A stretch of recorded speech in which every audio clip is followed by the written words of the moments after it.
Hey everybody, the Reswirl here, and welcome back to more Ace Attorney Dual Destinies. God, my heart just stopped for a second then, because I was looking at my audio mixer on OBS and I was like, oh god, is my commentary not, like, going through? But I was looking at the wrong, level? Bar? Yeah, whatever. Yeah, it's been a while. By the way, I kinda want to finish this trial today. I'm not sure if I might just, stick to Ace Attorney to finish it, but I don't know how long the last trial is. I'll figure it out. Let's go. Trial Day 2. I still remember all the stuff that's happened, which is useful because otherwise I'd be completely boned. Oh, the judge isn't there. Oh, he is there. Oh, yeah. Wait. Is this carrying on, like, just after the explosion? Or like, it's like recently after the explosion. That's the one thing I had forgotten.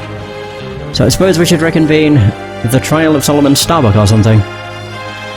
Probably a good idea, Judge. Your Honor, could you please come out from under your bench? There are no more bombs, I promise. Do you swear? Oh yes, my apologies. I'm still a little jumpy when it comes to trials involving bombs. Understandable. I mean, first the courtroom exploded. And then Mr. Tonate self-destructed. I guess that's one way of describing what happened to Tonate. Anyway, it seems that Mr. Justice was seriously wounded by Mr. Tonate's actions. So you, Mr. Wright, will be taking up the defense.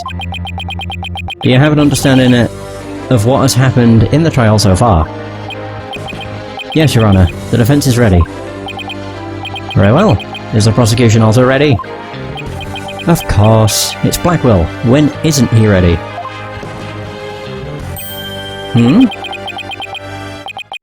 I take it you'd like me to give the opening statement this time? Looks like the judge has become a pretty good mind reader. Well, he's certainly seen more than his fair share of colourful prosecutors. You could say he's something of a veteran of sorts. Let's see. In the previous part of this trial, we learned that the victim, Clay Terran, was stabbed. Oh yeah, escaped from Launchpad 1 carrying the defendant Solomon Starbuck, and was stabbed. There were explosions on the second floor of the Space Center and on the rocket itself. The two astronauts used the Launchpad 1 corridor to reach the boarding lounge. Why the hell are my clicks not registering? And? How could the victim climb down the ladder if he was carrying the defendant? That was the mystery that needed to be solved. But Mr. Justice proved that the victim was killed in the boarding lounge. Prosecutor Blackwell, were you able to discover any new facts related to this point? Upon further investigation, we discovered an oxygen tank fragment in the lounge. Surprisingly, it would appear that Justice Dono's argument was correct. Oh, the first part of this. Wait, did we have a trial to begin with? Yeah, and we played as we played as Apollo. I nearly called him Justice Dono. I'm like, hang on. That ain't the right name. So that means the testimonies of the first two people on the scene are suspect.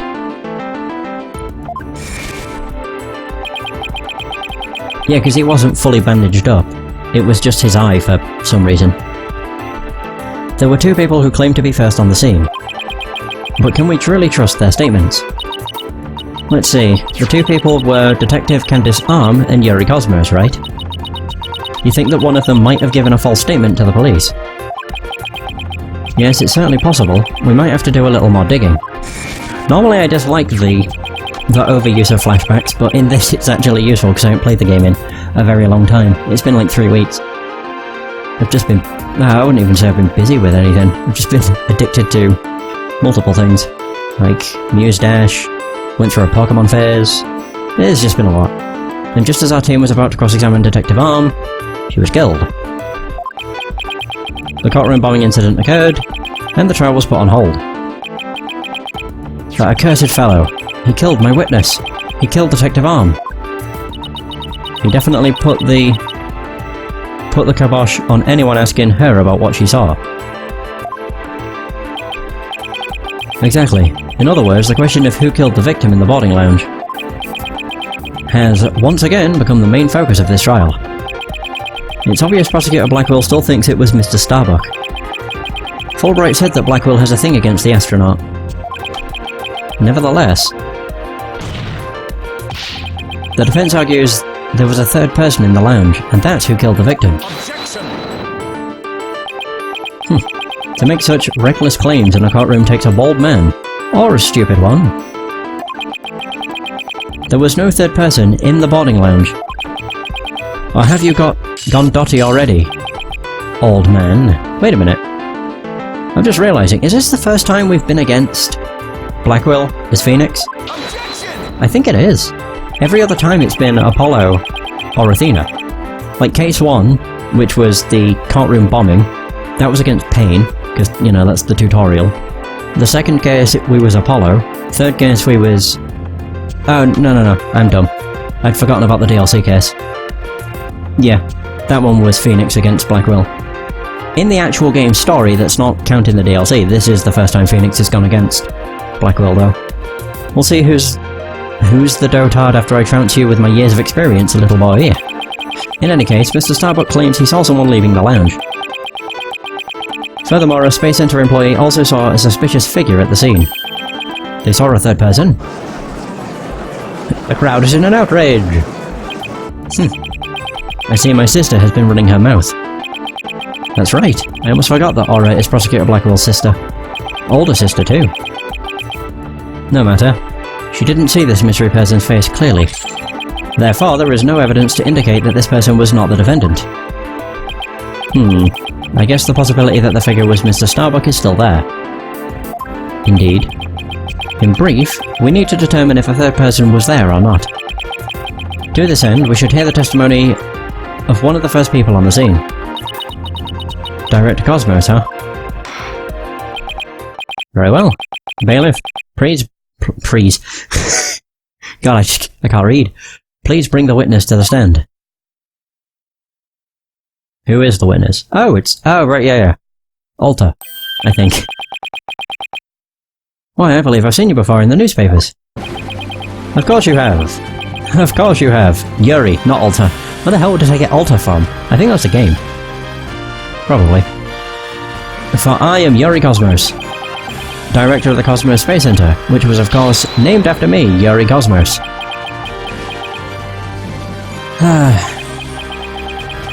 Don't you have anything you wish to ask me? Looks like he's all geared up to do some bragging. 7 years ago I successfully launched the Hat 1, and... we don't care. Quite surprised that actually shut him up. Everyone already knows how brilliant you are. Even I am trying to hold back my tears of seeing such a great man standing before me. So, could you please proceed directly to your important testimony? Ha ha ha! I see this fine young lad has a proper appreciation of greatness. Then allow me to begin my... I have no idea what that word is. Apocal? Testimony that will be recorded in the annals of history. That speech of Prosecutor Blackwell's just now... it was a total lie. It sounded more to me like he was poking fun at Director Cosmos. It's probably for the best that it sailed right over the director's head. Now then, Director Cosmos, the condensed version of your illustrious testimony, please. Alright. What I saw at the scene. Detective Arm and I rushed towards the boarding lounge together. We went via the control room and peeked in from there to see what was going on inside. We saw a figure just standing in the middle of the lounge and Terran lying on the floor. I hate to say it, but I can only imagine the standing figure must have been Starbuck. But why? I see. So in your testimony you claim... you arrived on the scene after the two had escaped from the launch pad to the lounge. And just after the victim had been killed. Oh, the horror, the humanity! But what I said... is what I saw, and what I saw is what I said. Okay. God, the clicks in this. Oh no. Okay. BlueStacks went into like a moment period of not responding. Which is fun. Courageous actions to take in the face of such terrifying explosions, wouldn't you say? I'd have to be careful when it comes to my clicks. I don't want BlueStacks to crash. I did just update it, maybe that was a mistake. To save my men, I went personally into the epicenter of danger. Risking my own life for theirs. Lots of laughs. Well, what do you know? It sounds like the director really cares about his men. Yeah, although it sounds more like he was scared and just had a peek from far away. Is the defense ready to cross-examine the witness? Yes, Your Honor. Director Cosmos' testimony is pretty vague. I'm gonna have to press him and draw out more information before I do anything else. Yay! It's time for my usual. What I saw at the scene. It's just time for what I usually do. Press everything.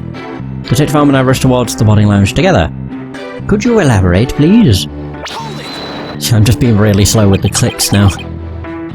Where were you coming from? The 6th floor. We were making sure any stragglers made their way to the 4th floor. You were right at the top then. It was then we heard about Starbuck and Terran and hurried to the 3rd floor lounge. On my galactic scooter here, of course. Why do you keep calling it galactic? Does it have something to do with space? Of course. It's specifically designed to be used on galactic battleships. Okay. I see. Then I take it works in 0G too.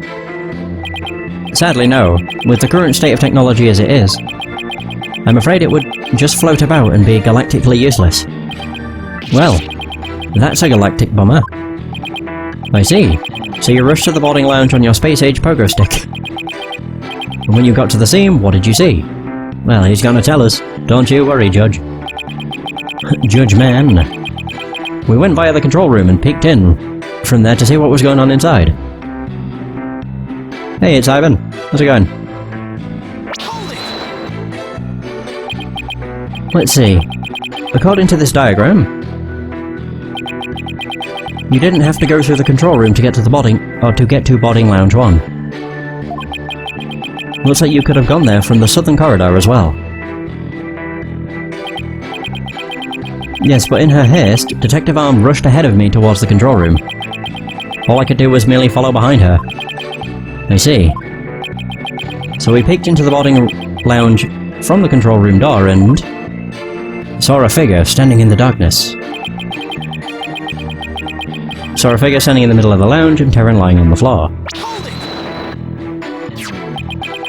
So you couldn't see who that figure was, clearly, or what they were doing. Sadly, the only thing I could tell was that it was a person standing motionless. The defendant, no doubt, staring aghast at his deed. What other explanation is there?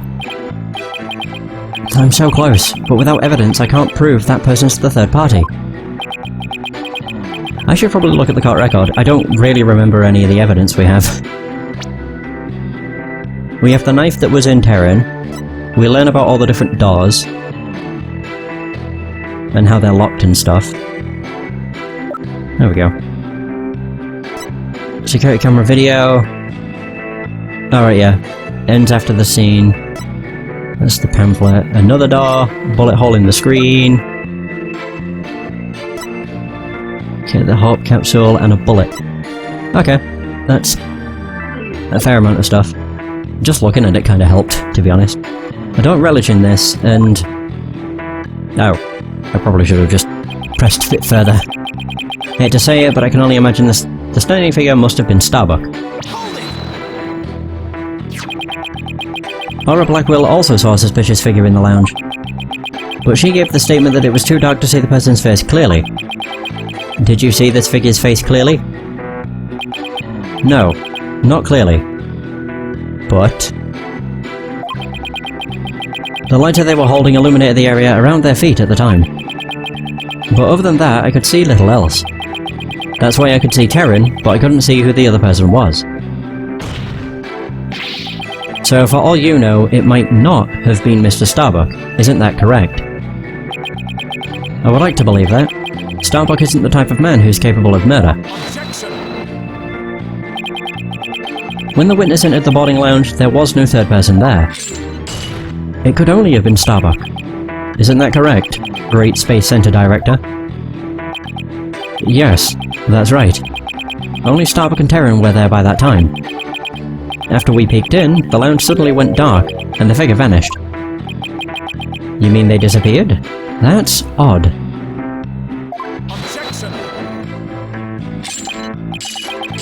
The reason the figure appeared to vanish is because it was the defendant. When the witnesses weren't looking, he fell to the floor and feigned unconsciousness. Hold on. Director Cosmos, did you ever take your eyes off of the scene? Just for a brief instant, about as long as it takes for a shooting star to go by. If you took your eyes off the scene, then this third person could have escaped during that time. But what escape route could this person have used? Yeah, there's multiple doors. The direction opposite the control room, the southern door to the elevators. There's no security lock on that door, so it would have been possible to escape that way. Ah.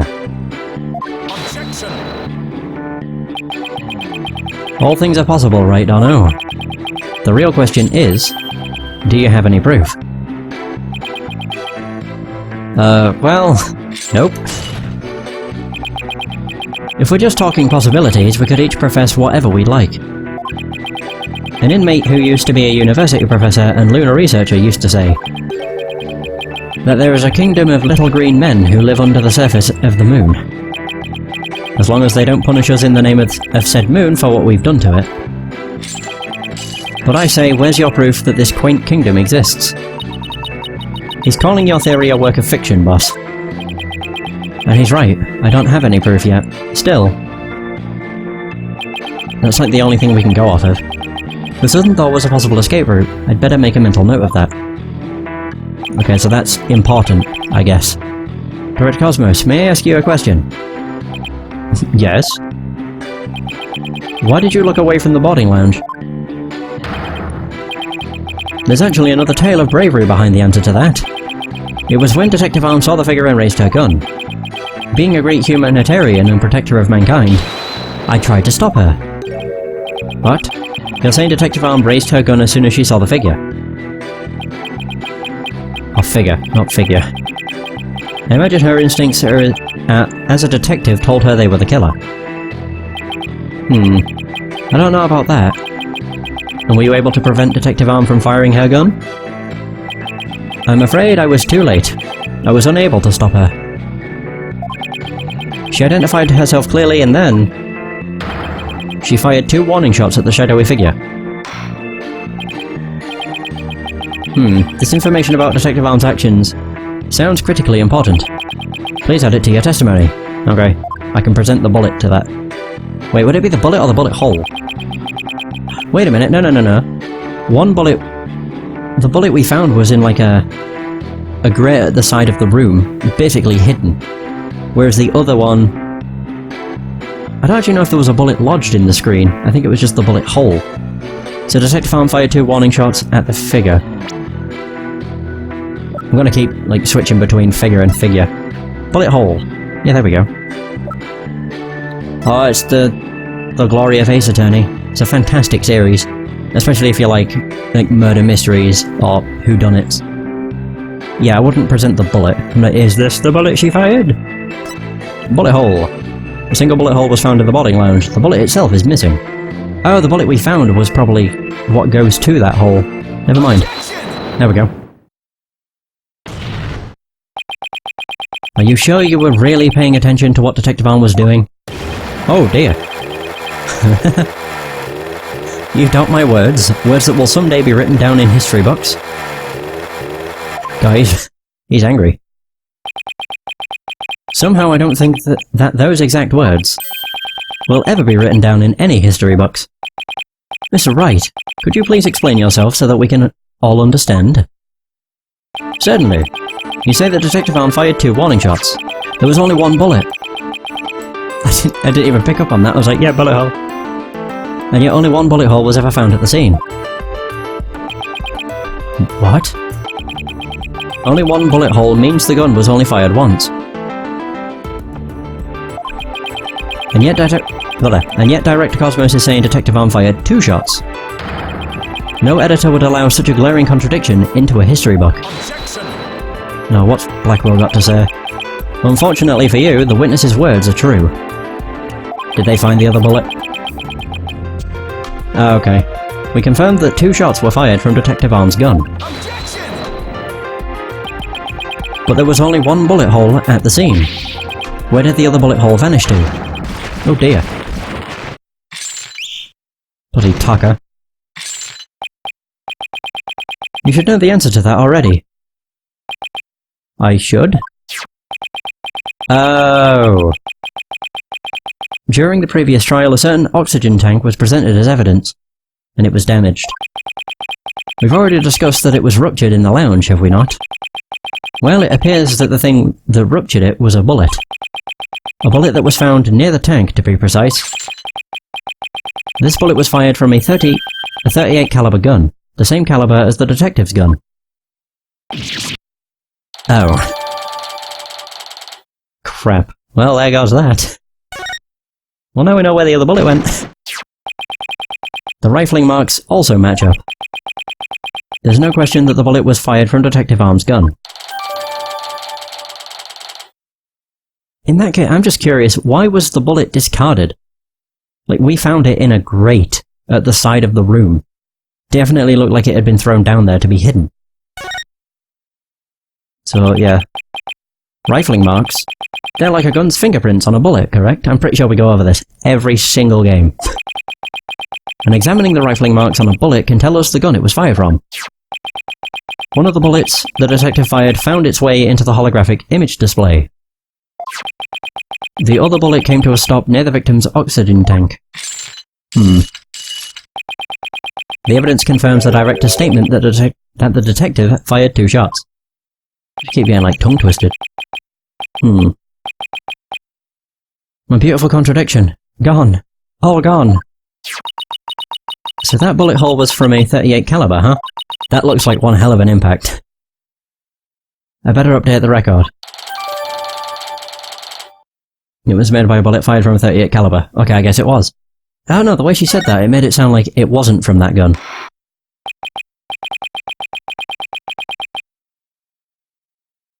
So very good. Now we know the fate of both of the shots Detective Arm fired. Mr. Wright, does that clear up all of your questions? No. I want to know why the bullet was discarded. Wait a minute, what? So, hang on. I need to just go over my evidence again. These aren't useful. It's made from a 38 caliber. Oh, they are different. They just look the same. That was from a 10 caliber gun. Oh. Yeah, discovered in a gutter. That's what it's called. Well, there we go. Yeah, it doesn't clear it up. We don't know where her other shot went, and also there's a mysterious 10 caliber bullet. Detective Arm fired 2 warning shots. One hit the holographic display, and the other hit the oxygen tank. Does that really clear up everything about what happened at the scene? Nope. I even looked over the bullet before.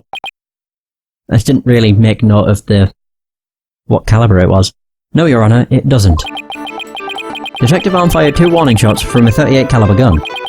But that doesn't explain the existence of a certain piece of evidence found at the scene. A piece that points to the existence of a third person. Here we go. Here's our ace. Oh? Very well, but it won't do to keep us waiting, Mr. Wright. What piece of evidence suggests the possibility of a third person at the scene? Right now I'm actually going to present the bullet. There we go. I should have just taken note of the caliber. And what is this metal pellet supposed to be? It's a bullet, Your Honor. Just a little something of great importance we found at the crime scene, Your Honor. You found it where? In a gutter. In a floor gutter at the crime scene. It looks like the police and prosecution both missed it. Furthermore, this is a 10 caliber bullet, making it much smaller than one of Detective Arm's 38 calibers. Then that means... another gun was used. Exactly. One more person must have been there in the lounge. A third person who had a gun that could fire 10 caliber bullets. Oh.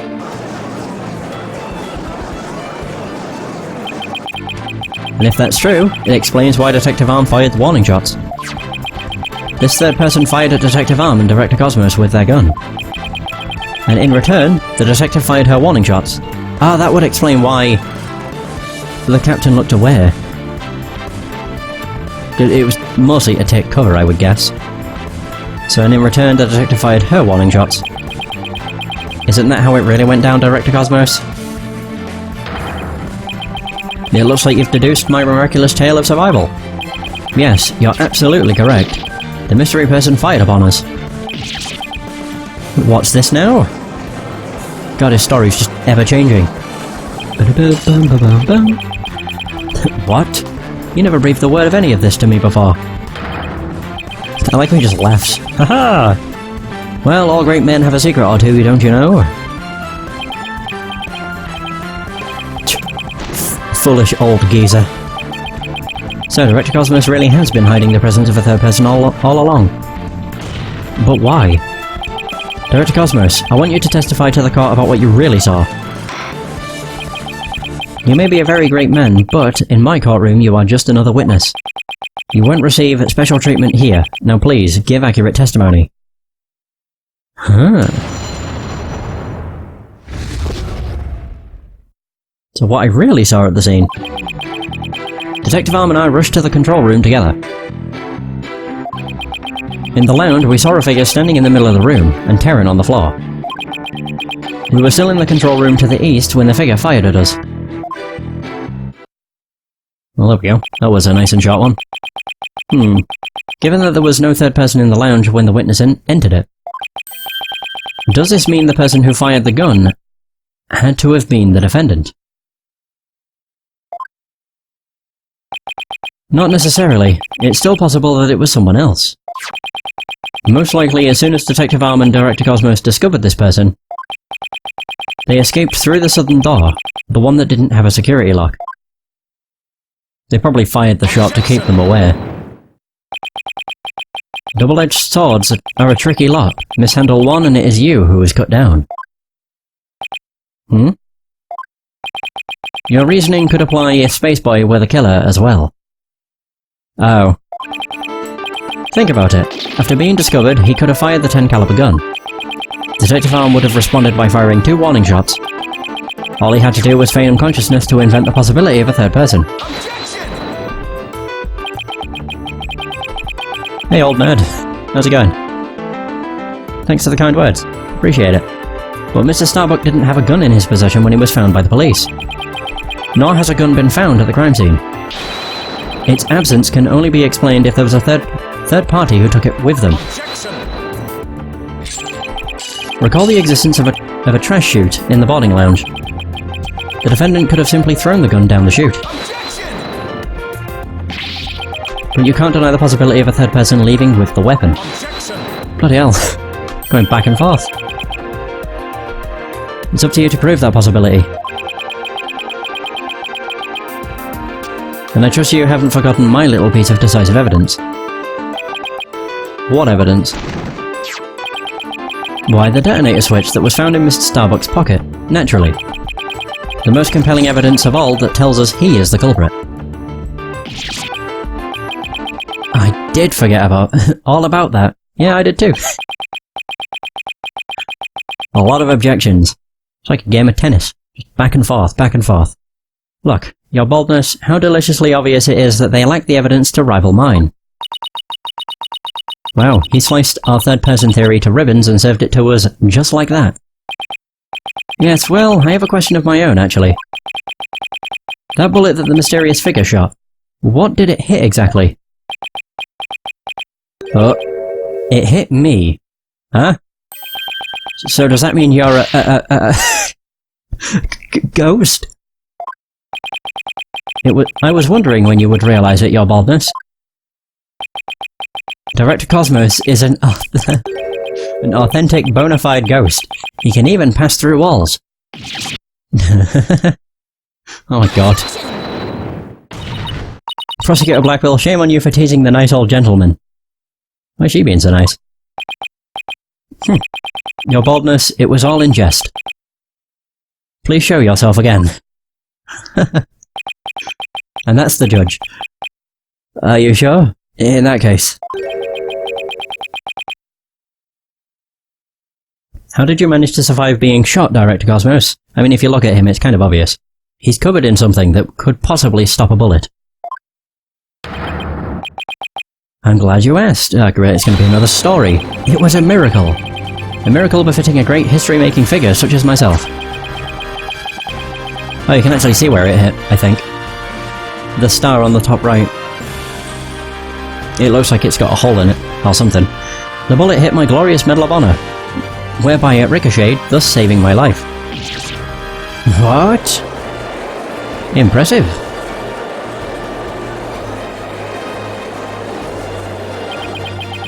That's unbelievable. I have to check this out. Oh wow. Look at that. There's one extra Argyexia star. The odds are literally astronomical. I guess it really was a miracle. Beginning to really feel like the Cosmos is watching out for Director Cosmos. But why did you conceal this information, Director Cosmos? A great man such as myself has to hide things on occasion, no matter how much it hurts. Okay, the more someone hides something, the more suspicious they become. It is the plight of the truly great. It may be hard for this generation to understand. I don't know, but it sounds fishy to me. What else is he hiding? Yeah, exactly. Let's just cross-examine him and see what we find out. Now then, Mr. Wright, your cross-examination, please. I don't remember what he said.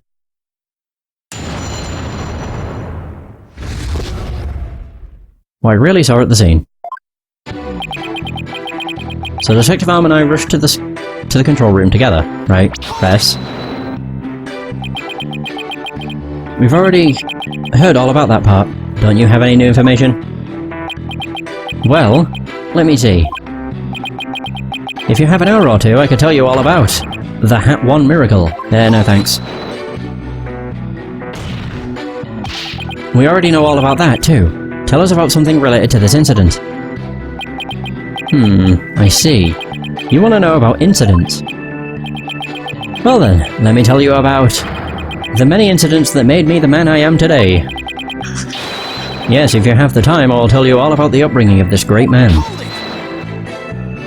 Please, no. You've told us all about Oh, you've told us all about that already as well. What we need now is your testimony. Did I really already tell you all about my upbringing? I don't recall doing so. Director Cosmos, perhaps you could save your boastful tales for later. Oh, thank you, Judge. If I must. Well, we peeked in through the control room door and... well, that's all that statement was. Nice. In the land, we saw a figure standing in the